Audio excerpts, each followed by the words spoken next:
가야산을 중심으로 내포라 불리던 곳. 기름지고 길한 땅이 역사에 큰 인물들을 품었습니다.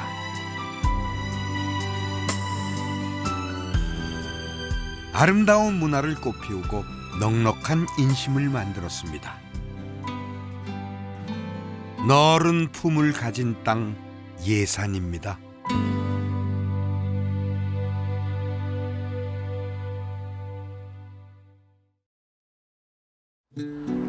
예로부터 내포는 기름진 평야가 많고 그래서 부자들이 많죠. 또 여러 대를 이어오는 사대부 집안도 많은 곳입니다. 충청도에서는 살기 좋은 곳으로 유명하죠.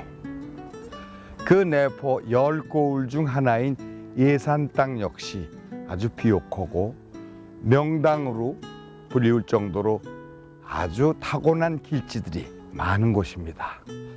자, 오늘은 예산 땅에 스며든 이야기들을 찾아 떠나보겠습니다.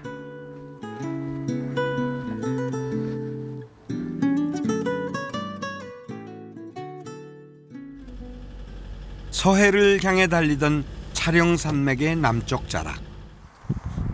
호소의 소금강이라 불리는 덕숭산 아래 천년고찰 수덕사가 있습니다.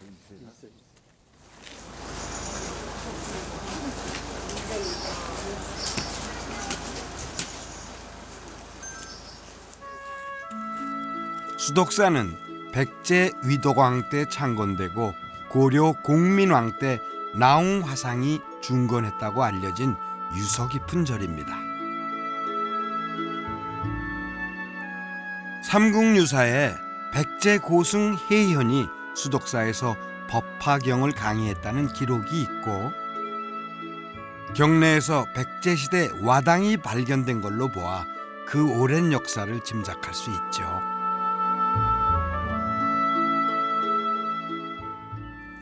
수덕사는 지금으로부터 1400여 년 전에 세워진 사찰입니다. 백제시대에 지어진 사찰 중에서 현재까지 그 사찰의 이름을 그대로 간직한 곳은 이곳 수덕사 하나뿐이라고 이렇게 말씀을 합니다.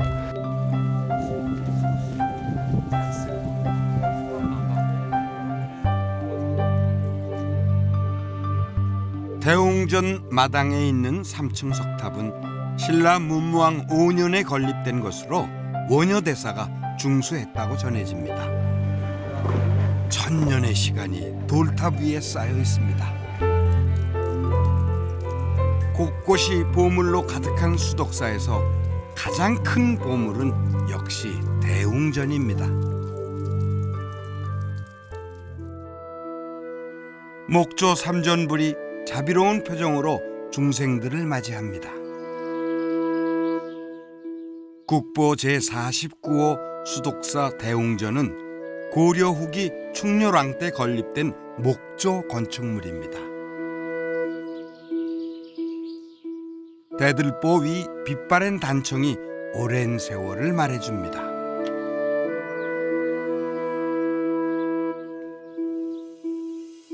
책을 반쯤 펴서 엎어놓은 것 같은 맞배 지붕과 단층의 겹쳐마가 소박합니다. 기둥의 중간 부분이 부풀려진 배흘림 기둥이 특징입니다.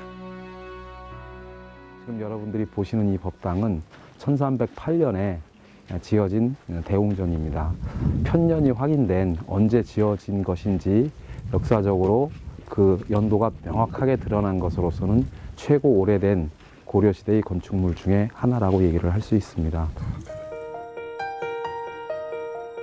아침 저녁으로 치는 범종 소리는 불가에서는 부처님의 법문과 다르지 않다고들 합니다.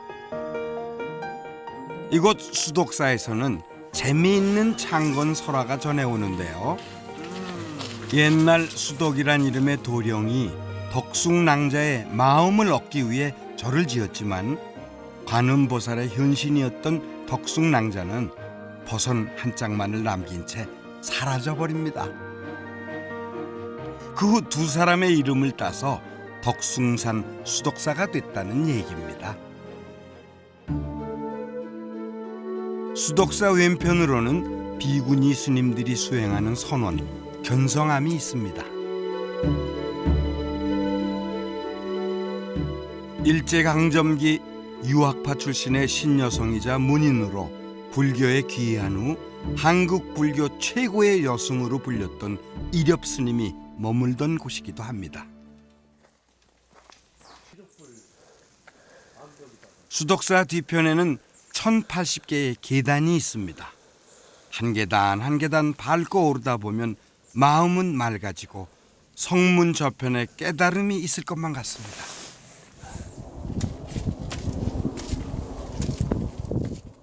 덕숭산 산허리에 자리 잡은 정해사는 비구 스님들이 수행하는 선방입니다. 망공 스님은 곧 이제 근대 한국 불교의 선을 중흥하신 분입니다. 그래서 요즘 우리 국민들이 선이 일반인들한테도 널리 이렇게 퍼지게 했던 그런 계기를 마련해 준 스님이 바로 망공 스님이시고, 수덕사와 위에 있는 정해사에 주석하고 계시면서 흔히들 알고 있는 청담 스님이라든지 성철 스님과 같은 큰 스님들께서 이곳 수덕사에 와서 망공 스님 문화에서 선을 배우고 또는 같이 선을 공부하시고, 그리고 이제 가서 제방으로 가셔가지고 선을 또 널리 폈던, 그래서 한국 불교의 선의 중흥조라고 이렇게 말씀을 드릴 수 있습니다. 수덕사는 통도사, 해인사 등과 함께 조계종 5대 총림 중 하나입니다.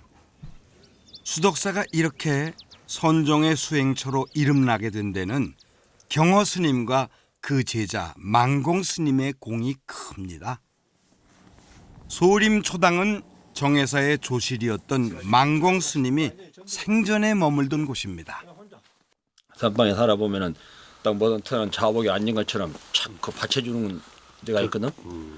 그러면 그런 데서는 이제 앉아 있으면 참 편안하고 좋죠. 이제 그런 그 훌륭한 스님들이 안목이 있어가지고 분명히 보고 자리를 잡으셨구나, 이제 그런 생각 들어요. 탐욕과 집착을 경계했던 망공 스님의 죽빛 소리가 지금도 사부 대중을 일깨우는 듯합니다.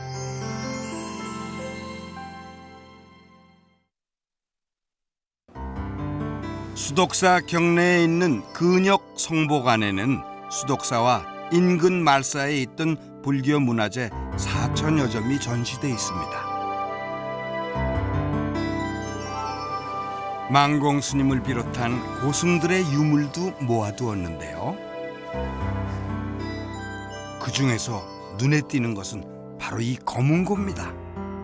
망공 스님께서 고종의 5째 아들인 의친왕에게 받은 것이라 하는데 대대로 조선왕가에 전해 내려온 가보라 합니다. 고려 말 공민왕이 이렇게 연주를 했던 검은고라고 합니다. 그 연호는 이 검은고 배면에 밑에 저면에 보면은 그 18세기에 대감시관을 지냈던, 요새로 하면은 이제 문화재 감정관이 되겠죠. 그 육교 이조목 선생이 이 뒤에 찬문을 썼습니다.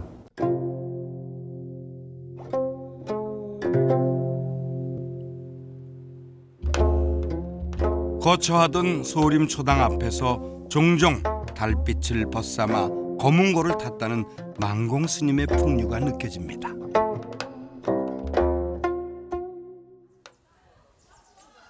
수덕사 일주문 아래엔 수덕여관이 있습니다. 한때 여류화가 나해석이 머물렀고 그 후엔 고암 이응로 화백이 사들여 기거했던 곳이죠.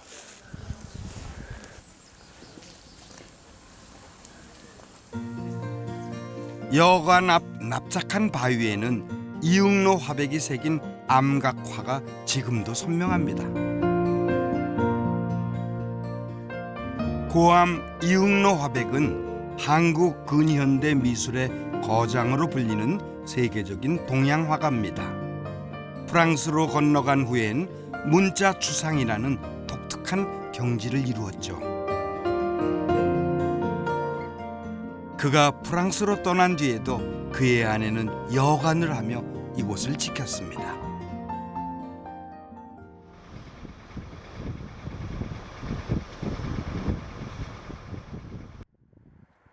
한 점 막힌 곳 없이 드넓게 펼쳐진 평야가 시원합니다.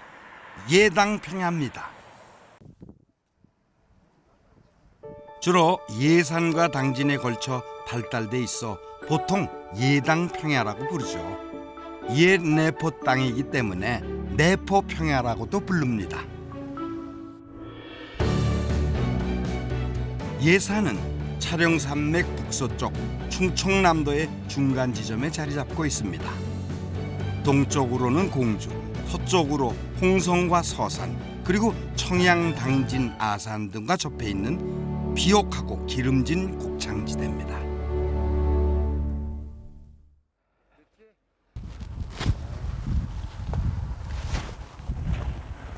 이곳에는 따뜻한 이야기 하나가 전해옵니다. 혹시 의좋은 형제 기억하십니까? 형은 아우의 형편을 걱정하고 아우는 형을 걱정해서 밤중에 서로 볕단을 날랐다는 이야기 말입니다. 지난 2000년까지 40년 이상 초등학교 교과서에 실려있던 이 이야기가 실은 단순한 우화가 아니라 예산에 살았던 실존 인물들의 이야기라는 것입니다.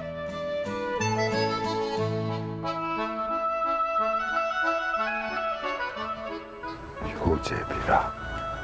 그 주인공은 고려 말에서 조선 세종 때까지 예산에서 호장을 지낸 이성만과 이순 형제. 이들의 형제애가 백성들에게 귀감이 된다 해서 연산군 3년엔 우회비도 건립됐습니다.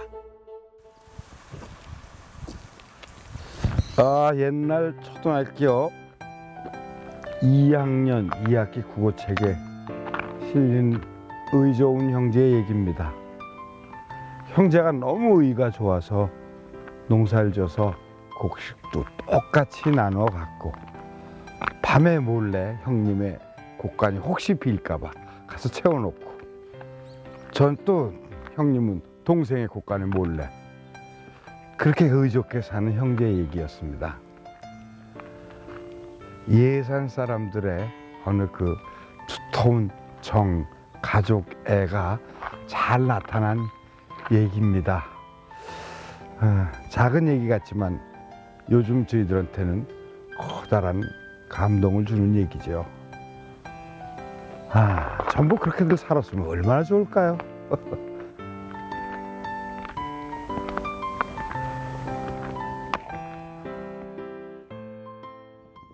예당 평야를 끼고 앉은 호음리는 전형적인 농촌 마을입니다. 야, 이건 탈곡기구나. 아, 콩 까는 거, 콩 터는 거구나. 지푸르기. 저건. 아니, 안녕하세요. 네. 안녕하세요. 아, 이거 새끼 꼬는 거 아니에요? 예. 어떻게 이렇게 꼬는 게 어떻게 꼬아요? 돌려가지고 이렇게 다 이렇게. 아, 그냥 이렇게 해서 요즘은 시골에서도 좀처럼 보기 힘든 귀한 풍경입니다. 이야, 거기. 요렇게 돌아가면서. 여기가 집공예로 유명한 동네. 안녕하세요. 반갑습니다. 손으로 직접 꼬시는 거예요? 예. 바깥에 꼬는 기계도 있던데요. 기계도 있는데요. 예. 네, 종교지. 진짜 배기는 뭐니 해도 손으로 만드는 거죠. 여기는 아무도 없어요. 새끼를 꼬는 저 현란한 손놀림을 좀 보십시오. 옛날에는 다 이렇게 겨울이면 네 집 사랑방에 모여 앉아 새끼를 꼬고 세간을 만들곤 했습니다. 못 만드는 물건이 없었죠. 삼택이 예. 옛날에 삼택이 저 곡식 담고 예. 그러잖아요. 그러는데 이거는 이제 축소시켜서 조그맣게 액세서리 삼택이. 하나라고 이걸 만들어요. 그렇군요. 예. 요거 이쁜데요. 예. 예. 지금 옆에 만드신 건 뭐예요? 미역구리. 이거 먹거리인데요. 예, 조그만 여기다 이제 사탕 담아놓고도 먹고 아, 소쿠리 같이. 소쿠리에 맞아요. 아, 소쿠리는 묘쿠리라고 그래요? 여기 말로 명골이라고 돼요. 옛날 집신 있지 않습니까? 그거보다 훨씬 더 예쁘고. 저기 좀 걸어요. 아유. 모양이도 참 이쁘네요. 지금은 갖고 가실래? 짝짝이가 안 돼요. 아, 이건 짝짝이네, 진짜. 그러네요. 이게 저기 멍석이라고 옛날에 맞아요. 멍석 간다고 그러잖아요. 예. 춘보시죠. 예. 여기 허든 짓도 멍석 깔면 아는 데는 그 멍석이네. 이 멍석이 예. 혹시 널어서 말리고 하던 예. 멍석이고 예. 이거는 비 올 때 우비 못 심을 때 비 오잖아. 예, 예. 그러면 비 온다고 도망 안 가고 이놈을 쓰고서 모를 심는 아, 이게 거예요. 우비 역할을 합니까? 네, 우비지요. 이게 비가 다 새. 도랭이. 예. 아, 이게 도랭이. 예. 아. 아, 이렇게 뒤쪽이 한 바퀴 예. 하면서 봐요. 예. 맞아. 이렇게 쓰고 네네. 밀짚 모자를 위에다 쓰면 예. 비가 안 맞아. 그러면 맞아요. 그냥 못 심어. 아, 이게 제가 초등학교 1학년 교과서에 예. 이렇게 이걸 뭐라 그랬죠? 도랭이. 도랭이를 쓰고 이렇게 논길을 걷는 그림이 있었거든요. 예. 그게 이 도랭이군요. 예. 물건을 만드는 데 쓰이는 볏짚들은 다 예당 평야에서 나온 볏짚들입니다. 잘 말린 볏짚에는 지난 한 해의 땀방울이 고스란히 배어 있습니다. 젊은이들이 볏짚들은 전부 농사져서 나온 볏짚들입니까? 그렇죠. 이게 비 안 맞게 네네. 잘 건조시켜서 싸놨다 써놓은 게 지금.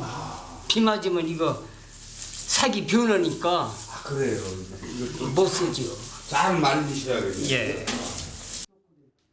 지금까지 20년 이상 이 일을 계속해오고 있는 이유는 선조들의 전통을 잇기 위해서입니다. 이제 어르신들 돌아가시면 아까 저거 조그만 것도 그냥 기술이 끊겼잖아요. 그런데 이제 그 맥을 아주 끊지 않기 위해서 이제 예. 그 우리 후대에게다가 이제 자꾸 가르쳐서 예. 그 맥을 항상 이어가게 하려고. 담력 없어지고 건강 좋아지고 이런 거. 다행히 웰빙 바람이 불고 우리 것의 소중함을 아는 사람들이 늘어나면서 요즘엔 여기저기서 찾는 사람들이 꽤 있다고 합니다. 이렇게 꼬매서 배도 담고요. 아, 꼬매서 별을 다는 그릇이 되고. 그릇이 되고 예. 이제 찜질방에 가면 그냥 쫙 깔아놓고 쓰고요.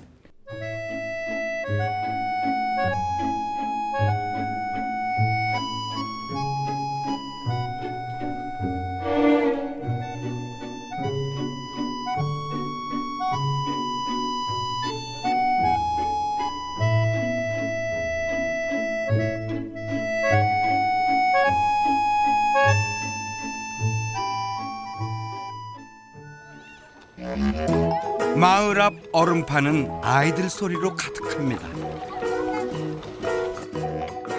지난 가을 황금색 물결을 이루던 논이 썰매장으로 바뀌었습니다. 아이들은 마냥 신기해서 어른들은 추억에 젖어서 너도 나도 즐겁습니다. 오리 새끼들 같아. 아이고. 옛날엔 논에 물을 받아 얼린 이런 썰매장이 동네마다 하나씩은 있었습니다. 겨울에 이만큼 신나는 놀이가 없었죠. 오리 새끼들 매달고 끌고 가는 애미 같아. 아이고. 아, 이 가족이 나오신 거예요? 네. 몇 바퀴 돌았어? 두 바퀴? 두 바퀴 돌았어? 세 바퀴. 세 바퀴. 지금 몇 살이야? 6살. 학교 다녀? 학교 안 다녀? 언제 가 학교? 내년에 가나? 내년에. 엄마랑 아빠랑 나오니까 어때? 재밌어요. 재밌어? 참 그 어른들이 애들을 위해서 너무 즐겁게 해주셨네. 애들 키우면서 이런 게 좀 없어가지고 그랬었는데 이제 오늘 이제 이런 자리가 있어가지고 놀았더니 예. 아주 색다른 경험이 있고 옛날 생각도 많이 나고 그렇습니다. 그래요. 저도 60년 전에 이런 거 타봤던 기억이 있어요. 그땐 발썰매가 있었거든요. 철사로 나무에 이렇게 해서 신발처럼 신고 막 다녔었는데. 그 시절엔 썰매 만드는 솜씨가 곧 아빠의 능력이기도 했는데요. 멀리 외국에서 시집온 엄마도 신나는 건 마찬가지입니다. 한국 온 지 6년이 되는데 근데 이렇게 처음 다 왔어. 이렇게 좋은 추억을 만들어줘서 너무 감사하네요. 어릴 적 기억을 더듬어 저도 실력 발휘 좀 해봤습니다.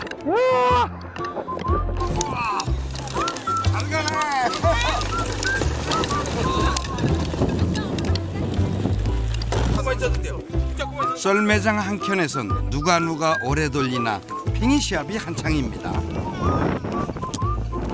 뭐가 재밌어? 그냥 끈으로 이렇게 탁 빼서요 하는 것보다요 이렇게 해서 추억을 남기고요 놀니까요 더 신나요.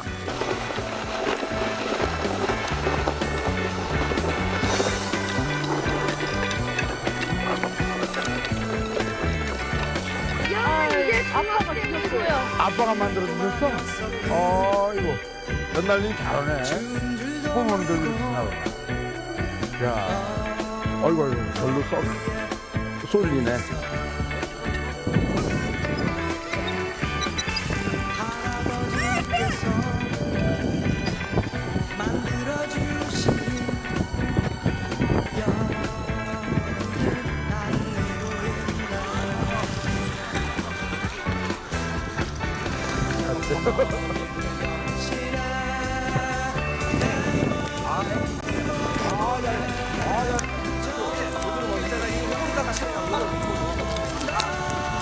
빡빡하네 이거.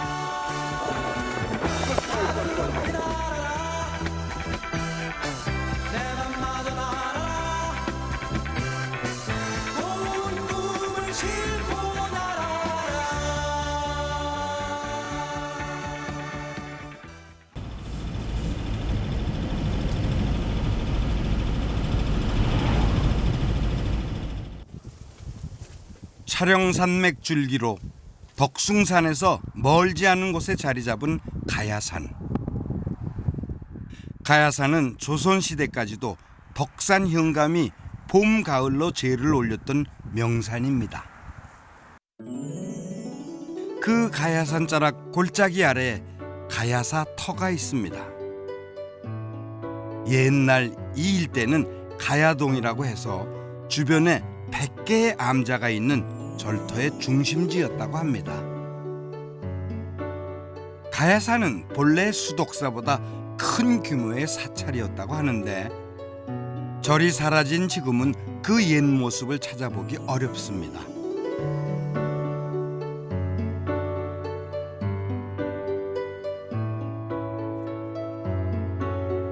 깨지고 불탄 기와 조각들만이 이곳에 절이 있었다는 것을 증명할 뿐이죠.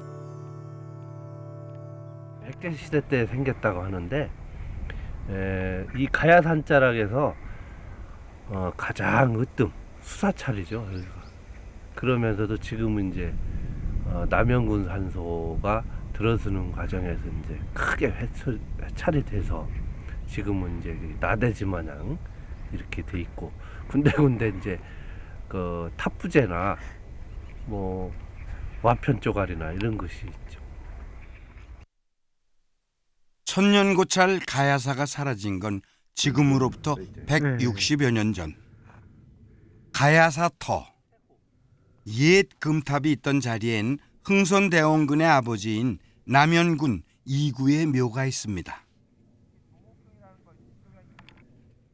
흥선대원군은 직접 묘비를 써서 세웠습니다. 흥선대원군이 가야사를 불태우고 경기도 연천에 있던 아버지 묘를 이곳으로 이장한 데는 이유가 있습니다. 바로 이 자리가 풍수지리상 2대 천자지지, 즉 2대에 걸쳐 임금이 나올 자리이기 때문입니다. 남연군 묘의 위치는 가야산의 봉우리들을 병풍처럼 두르고 그 아래 작은 봉우리들이 엎드려 도열한 이른바 조복형 지세.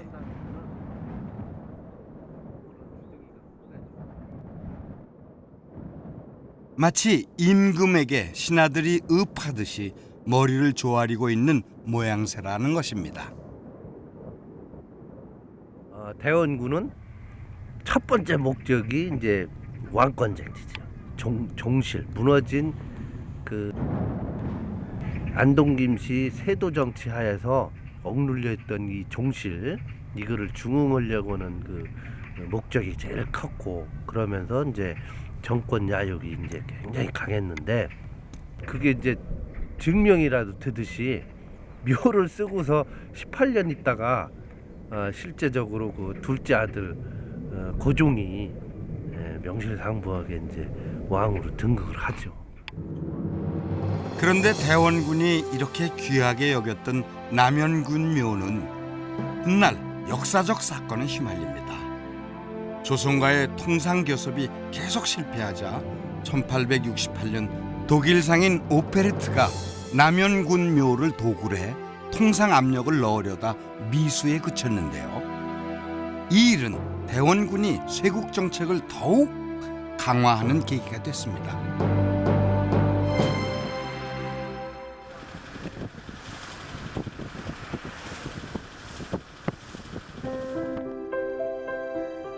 예산군 신안면 용궁리에는 천연기념물로 지정된 백송이 있습니다. 자라면서 나무 껍질이 벗겨져 100년이 넘으면 흰빛이 되므로 백송이라고 부릅니다. 추사 김정희 선생이 아버지를 따라 청나라 연경에 갔다가 돌아올 때 가지고 온 것이라 전해집니다.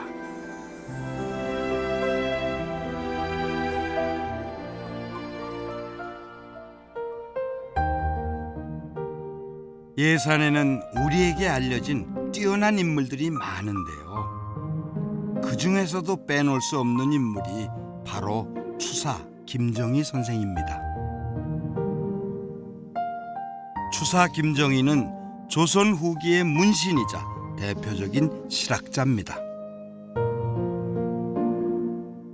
독창적인 추사체를 만들어내 당대는 물론 지금까지도 많은 이들의 추앙을 받고 있는 서예가이고 문인화의 대가죠.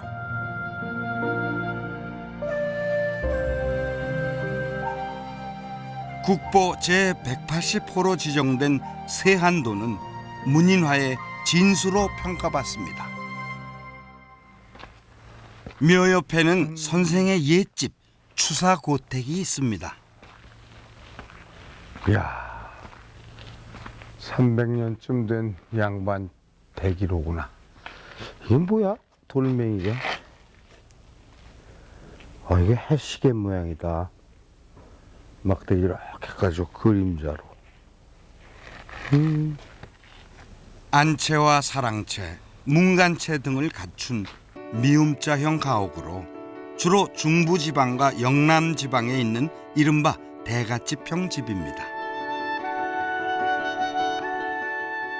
군더더기 없이 정갈한 집은 담담하면서도 깊은 그의 글씨와 어딘가 닮은 듯 보입니다.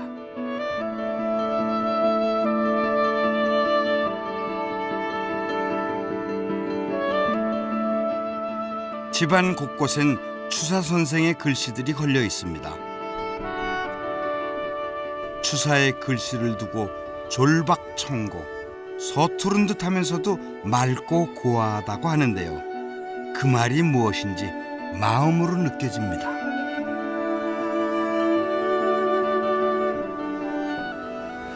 단순히 기교가 아니고 그냥 정신인 것 같아. 정신. 야. 마침 가족 방문객들을 만났습니다. 인천에서 왔어요. 인천에서 여기까지 오셨네. 네. 얘가 또 그 역사 쪽에 좀 많이 알고 싶어 해서 같이 도르고 있어요. 그 와서 오늘 뭘 배웠어? 추사 선생이 어떤 분이야? 난 서예가. 응? 서예가. 서예가. 근데 글씨들이 너무 이쁘지 않아요? 네. 네. 약간 독창적이다. 독창적이다. 그런 그러니까 일반 그 중국 쪽에서 넘어온 그런 어떤 필체나 그런 거하고는 좀 다른 네. 간결한 면이 좀 있는 그런 것도 있습니다. 직접 눈으로 본 추사체의 울림은 생각보다 큽니다.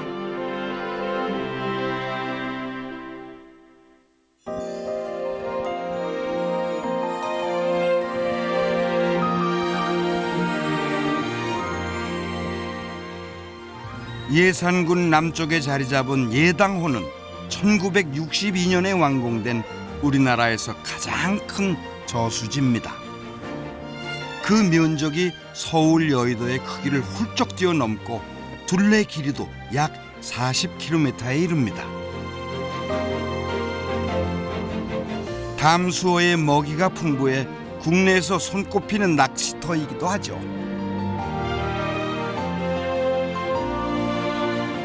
예당호는 삽교천과 무한천이 흘러들어와서 호수를 이루는데 댐에 설치된 26개의 수문을 조절해 드넓은 예당평야의 한해 농사를 책임집니다. 예당평야의 젖줄인 예당호수입니다.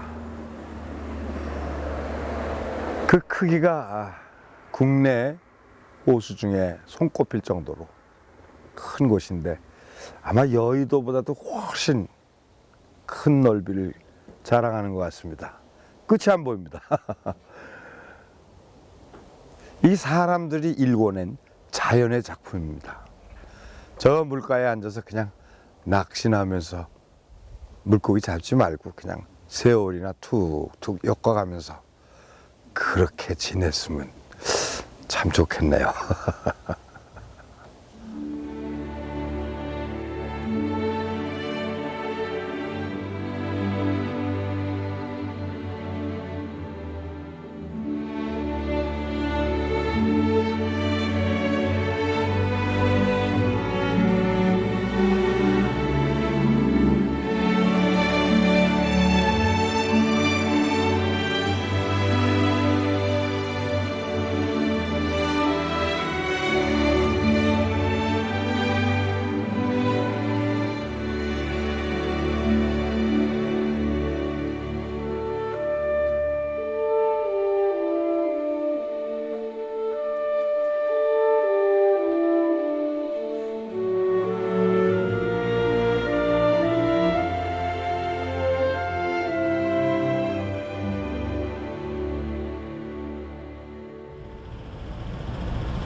기름진 땅과 풍부한 물은 다양하고 싱싱한 작물들을 길러냅니다.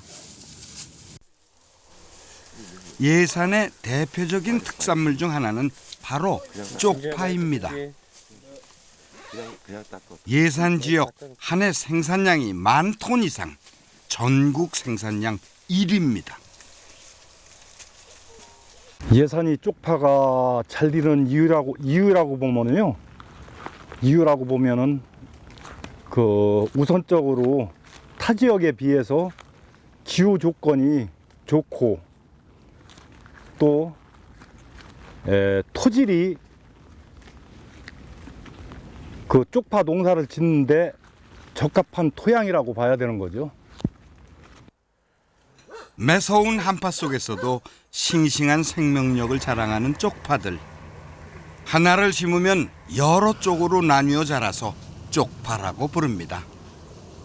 저 겨울에 한번 얼렸다가 새로 키우기 때문에 아랫지방은 얼리기가 쉽진 않을 거예요. 이건 좀 잠을 자고 일어나야 파가 새로 움나가지고 싹이 색깔이 더 이쁘거든요. 어떤 농사가 쉬운 게 있겠습니까마는 한겨울 추위를 나야 하는 쪽파 농사는 손이 보통 많이 가는 것이 아닙니다. 그러면 쪽파는 저온성 작물이기 때문에 너무 고온에서 자라다 보면은 그 웃자라거든요.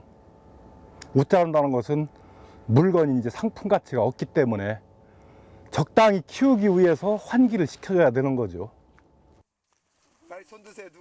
뿐만 아니라 쪽파는 심고 수확하고 다듬고 포장하기까지 일일이 사람 손을 탑니다. 매운 쪽파 향에 흘린 눈물만도 한 바가지. 그렇게 자식들 먹이고 입히다 보니 한 평생이 흘렀습니다. 키느라고 엔터까지 손발이 다 닿더라. 고생해요. 아이고. 근데 뭐 이제 70이 넘고 80이 됐으니까 어쩌건데요. 이것도 무대 먹고 쉰죠. 지금은 그러면 다 출가하셨어요? 아이 키워놓으니까 다 키워나가던 거려. 그럼 지금 할아버님이랑 두 분만 계세요? 할아버지도 싫다고 옛날에 떠나시오. 한 40년 되시더라. 혼자 사세요 그러면? 그냥 방바닥하고 둘이 살이요. 어머니 쪽파는 어떻게 생긴 놈이 잘생기고 맛있는 놈이에요? 여기서? 아 이거 큰일 났네. 이쁜 거 벌써 오전에 다 시집 보내서 박스 속에 들어가고. 주로 요런 거지 뭐 요거. 아 이게 1등이야 1등. 이 쪽파랑 다른 쪽파랑 어떻게 다른지 모르겠어요. 얘기 좀 자세하게 해주세요. 이거는 키가 짧고도 저기 뭐요? 여기 하얀 게 요게 딴 거보다 짧아 요게. 딴 거는 이게 더 길어. 키도 크고 대공이 굵고. 쪽파는 일반 파보다 맵습니다. 생으로 먹으면 입이 얼얼할 정도지만 익혀 먹으면 달고 감칠맛이 있습니다. 쓰임새가 많죠. 해물 같은 거 넣고 부침개도 해 먹고 까서 저 삶아서 초고추장에 찍어서 먹고 무쳐서도 먹고 또 김치 담아 먹고 이거 각종 양념 요리로 다 쓰죠 우리 파는. 여름엔 수박, 가을 열무에 이어 겨울 쪽파까지 삼기작을 할 수 있는 건 비옥한 땅의 선물입니다.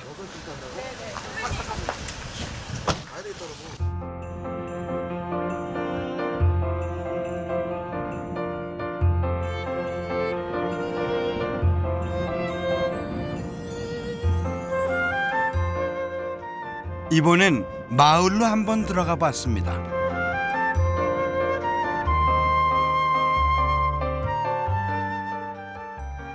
아이고 오손도손 앉아 계시네.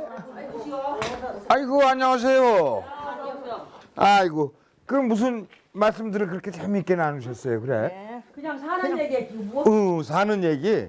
여름에 농사 짓고 땀 흘려가며. 네, 땀 흘려가면서 농사 짓고. 요새는 이제 다 가을거지 걷어들였으니까 조금 요새는 좀 편안하게 쉬어보야지. 춥기도 하고. 아, 좀 춥고 쉬시는구나. 근데 저희 앞에 식당에서 밥을 먹었는데요. 반찬이 되게 맛있어요. 무슨 구수름하게 잘하죠. 예, 구수하고. 반찬이 좋아요. 그래요. 예. 또 뭐? 먹을 것도 고 이거랑. 뭐가? 조금 좀. 뭐가 또 있어요? 이거 잡잡아. 아, 이거 강정. 냉수 한 잔이라도 더 먹여 보내는 게 바로 시골 인심이죠. 예산선 계속 지금까지. 예. 호박처럼. 호박? 호박처럼 이 동네에서 태어나가지고 예. 여기서 커갖고 이 동네에서 시집 와갖고 여기 이 자리에서 늙어요. 호박 그렇잖아요. 애호박 열어갖고 안 따먹으면 예. 꽃 펴가지고 열어갖고 그 자리에서 늙잖아요. 별명이 호박이. 그러니까 81년을 여기서 계신 거네요. 네. 그래서. 야. 여자는 그런 사람은 어렵지요. 어렵죠. 그 여기 그 동네 남자 고르신 거예요, 그냥? 그렇죠. 아이 그때는 골루증도 물었는데 부모들이 이렇게 맺은 거니까 헛섭지 가서 살을 거지. 그냥 싫어도. 네. 그 처음에 어떠셨어요? 처음에? 예. 그냥 어렵기만 하고 무섭고 그랬지요. 나이가 어리니까. 아, 무섭고 그랬어요. 크더라니까. 26이니까 신랑 무섭고 그렇더라고요. 무서우세요, 뭐. 얘기도 못 붙이고. 할머니 제일 바라는 거는 뭐죠?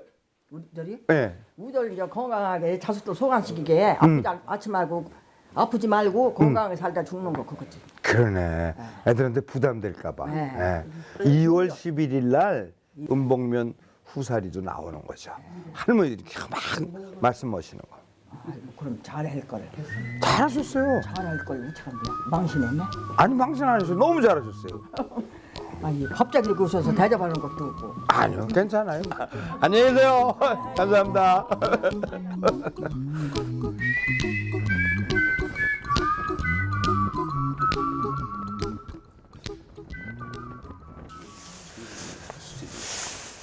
가야산 기슭의 한 마을. 이곳엔 옥계산방이란 이름이 붙은 집이 한 채 있습니다. 이 집의 주인은 평생 나무를 만지며 살아온 조찬형 장인입니다. 집을 짓는 대목장과는 달리 나무로 가구나 문 같은 소품을 만드는 사람을 소목장이라 하는데요. 조찬형 씨는 그 중에서도 전통 창호를 전문으로 만드는 창호장입니다.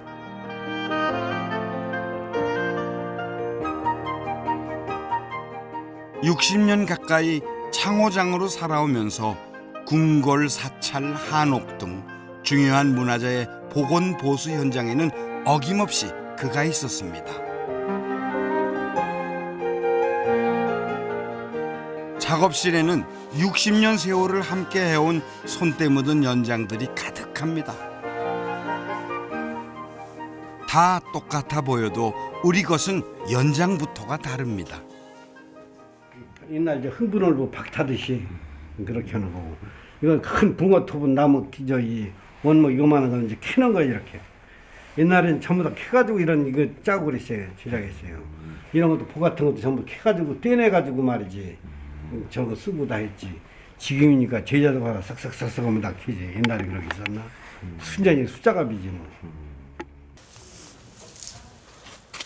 세상 이치가 다 그렇듯이 좋은 문도 좋은 나무에서 나옵니다. 큼직한 나무 창고 안에는 틈나는 대로 전국에서 모아둔 나무들이 가득합니다. 창호의 재료로는 우리나라에서 나는 토종 춘향목, 즉 금강송을 최고로 칩니다. 100년 이상 된 나무를 골라 손질하는 데만도 오랜 노력과 시간이 듭니다. 우선 저 상대를 넣고 말릴 때 잘 말려야 되고, 체제를 잘해야 되고, 말릴 때 잘 말려야 되고.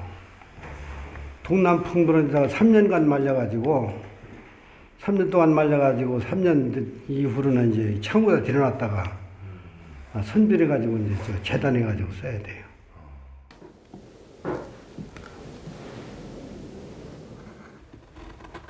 조찬형 장인이 처음 나무와 인연을 맺은 것은 그의 나이 16이던 1953년. 처음엔 가구를 하다가 창호의 마음을 빼앗겨 시작했지만 창호를 만드는 과정은 지난한 인고의 시간이었습니다. 즐거운 마음으로 해야 돼요. 천직이다라고 생각하면서 나이 주어진 일이 천직이라고 생각하면 해야지. 비교적 손쉬운 3살 문이나 완자문 한 짝을 짜는 데만도 평균 사나흘, 꽃살문을 조각하는 데만도 20일이 걸립니다. 그러다 보니 옛날엔 참 배고픈 직업이었습니다. 근데 이 작업은 돈 생각하면 못할 것 같은데요, 선생님? 못해 이거. 금전 생각하면.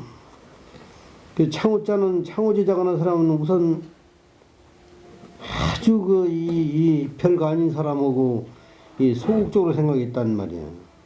그러다 보니까 이게 그랬었는데 이거 그래가지고 이것도 이 먹는 얘기에서 안 됐지만 부지런히 열심히 해야 밥 3때 먹고 그렇지 않으면 2때뿐이 못 먹었다고. 이젠 국내에서 손꼽히는 창호장으로 자리 잡았지만 그에겐 반드시 지켜나가는 한 가지 원칙이 있습니다. 창작 합성을 붙고 옛날 그대로 옛날 것도 제대로 다 묻으면서 창작한다고 진짜 잘못하면 오히려 망쳐요. 작품 망치니까. 그렇게 해서도 안 되고 그래도 안 됩니다. 있을 수도 없고. 오랜 시간 한 길을 가면서 많은 제자들을 받아왔지만 현재 전통 창호를 하는 제자는 생각보다 많지 않습니다. 일이 힘들고 어려워 중간에 그만두는 사람이 많기 때문입니다. 조찬영 장인과 함께 작업하는 제자 정봉모 씨는 그 시간을 견뎌냈습니다. 이 길이 제가 보기엔 만만치 않은 것 같아요. 네, 쉽진 않아요. 근데 뭐 많이 이제 전수 받았다고 생각하세요? 뭐 기술이 한이 있대요. 네. 한참 더 연구해야지. 누군가는 문은 그저 잘 막기만 하면 되지 않느냐고 말할지 모르겠습니다. 하지만 그 기능성에 아름다움을 더하는 것이야말로 진정한 예술의 경지가 아닐까요?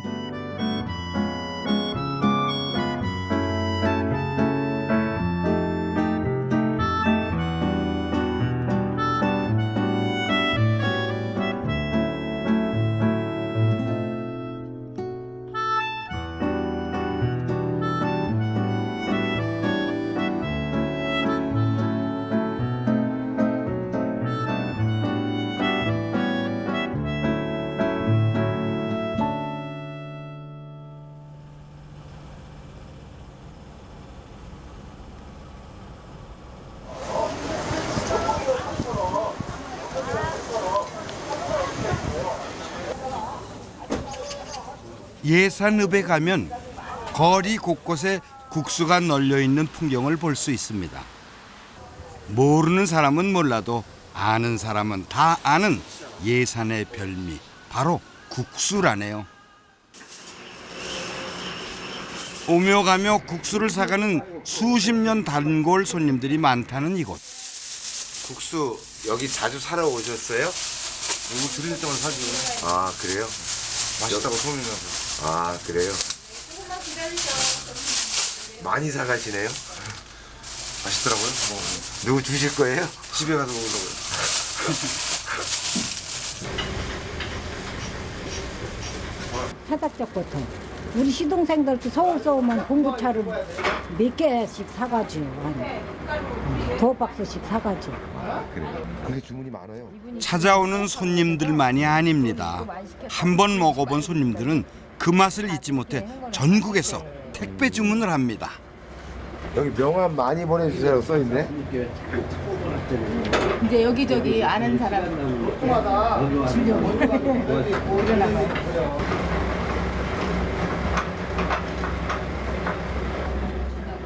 양념 맛에 무슨 비밀이 있어 사람들을 매혹시키는 음식도 아니고 그저 평범해 보이는 국수가락에 어떤 비밀이 있는지 퍽 궁금합니다.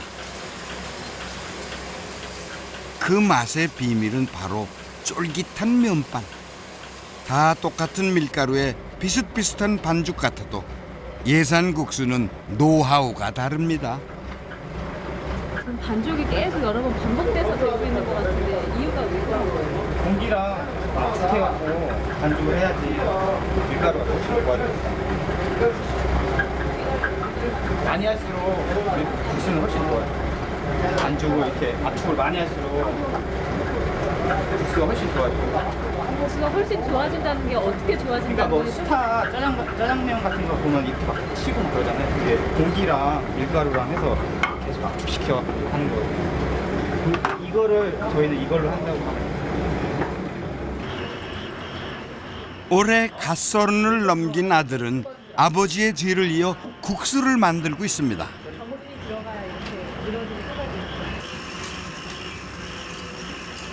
서울에서 번듯하게 직장 생활을 하다 말고 고향으로 돌아온 건 아버지가 남긴 유언 때문이었습니다. 아버지는 아들이 자신의 뒤를 이어주기를 바랬습니다. 고되거나 그러지는 않아요? 힘들어 죽겠어요. 힘들어 죽겠어요? 근데 힘들어도 하는 이유가 있을 것 같은데? 아버지가 돌아가시려고 하라고 열심히 좀 하라고 그래요. 아, 아버지가 돌아가시면서 그렇게 말씀하셨어요? 네.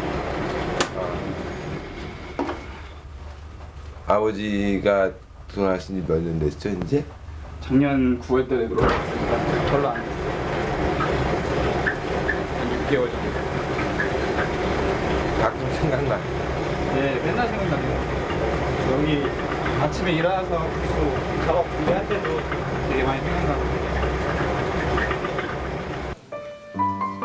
아버지가 쓰던 칼과 아버지가 타던 자전거를 이제는 아들이 잡고 아들이 탑니다. 평생을 해왔던 아버지의 국수는 그렇게 아들 손에 이어집니다.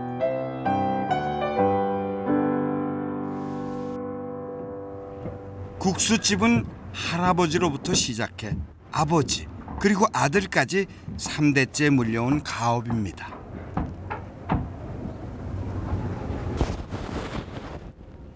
시간은 흘렀지만 국수집 풍경은 변한 것이 없습니다. 일제 강점기에 지은 그 모습 그대로입니다.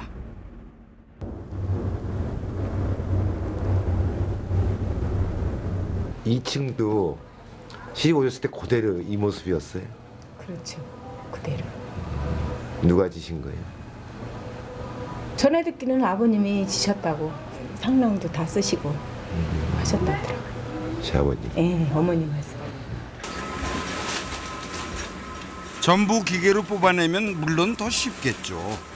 하지만 품이 들고 시간이 들면 그 공이 든 만큼 값어치를 하는 법입니다. 바로 이 국수 맛처럼 말입니다. 저는 모든 국수가 다 쫀득쫀득한 줄 알았거든요. 근데 서울 가서 다른 국수 먹었는데 맛이 아니더라고요. 떡같이 막 이상한 맛 해요. 시장을 가서. 그때 처음 알았어요. 저희 집 국수 맛이 참.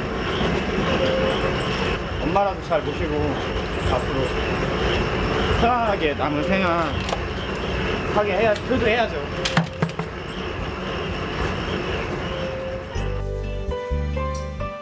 대를 잇고 또 이어 100년 가게가 될 날을 기대해 봅니다.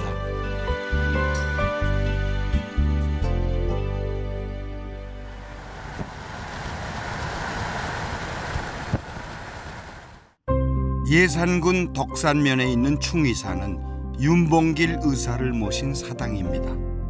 중국 상해 홍커우 공원에서 일제의 전승기념 축하식장을 폭파하고 25세를 일기로 순국한 윤봉길 의사.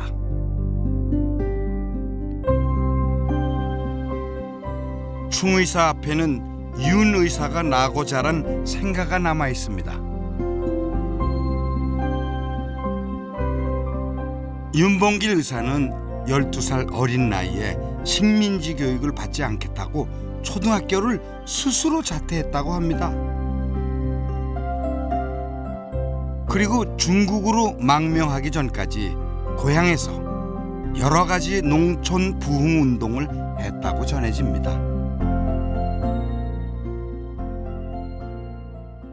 윤 의사가 활동한 것을 세 가지로 놓는다면은 이제 첫째는 왜 우리가 이렇게 가난했느냐 이거예요. 이 가난을 어떻게 하면은 물리칠 수가 있느냐. 가난한 것이 왜 가난했느냐. 무식하기 때문에 가난했다. 그러니까 무식을 어떻게 타파할 수 있느냐 하는 생각. 그러다 이제 셋째로는 우리 민족이 단결하지 못해서 결국은 일본한테 뺏겼다. 그 세 가지를 해결하는 것이 윤 의사의 농촌운동이다 이게요. 농촌운동을 통한 독립운동의 한계를 느낀 윤봉길 의사는 김구 선생을 만나 한인 애국단에 입단합니다. 그리고 거사를 성공시킨 후 불꽃 같았던 짧은 인생을 마감하게 된 것이죠.